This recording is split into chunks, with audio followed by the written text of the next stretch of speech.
प्रकाशमान करते, नाही तर सारे लोक अंधारातल्या कोठडीत तुरुंगात सगळे राहते. दुर्लभ या लोकांमध्ये बुद्धांचं उत्पन्न खरंच दुर्लभ आहे. आणि बुद्धांनी एक एक वचन जे सांगितलं ते वचन नाही रागरंजित होऊन, द्वेषदूषित होऊन, मोहमुडीत होऊन कर्म नाही करायचं. ऐकायला वाटत, पण तसंच वागणं आपण आपल्या स्वभावावर उतरतोच. आपला स्वभाव आपल्या वर्तनातनं येतो, ती सवय लागते आणि ही सवय लवकर बदलत नाही. आणि या सवयीचा प्रभाव आपला स्वभाव बनतो. तो रागमूलक, द्वेषमूलक, मोहमूलक, बुद्धिमूलक, भयमूलक, वितर्कमूलक कसाही असू दे.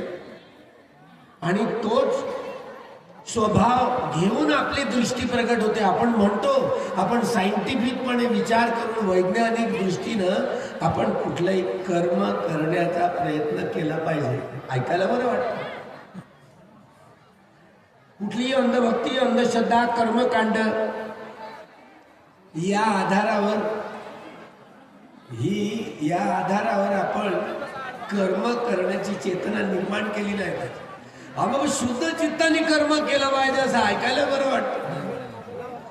आता निपिंदती निर्वेद ज्ञान,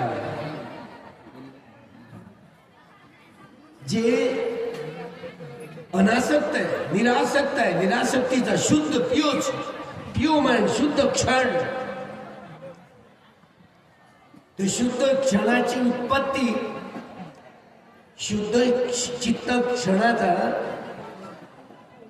तो स्थितीचा कालखंड आणि शुद्ध चित्ताच्या भंगत्वाचा कालखंड. तो कसा समजावून सांगितला.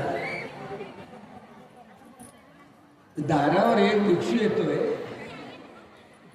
आणि तुमचं भोजन देण्याची इच्छा जी निर्माण होते.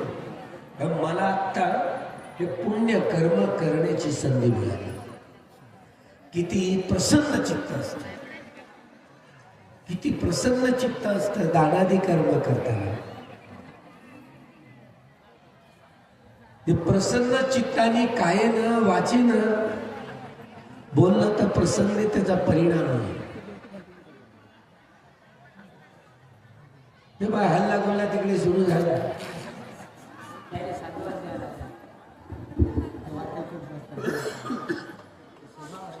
हॅलो.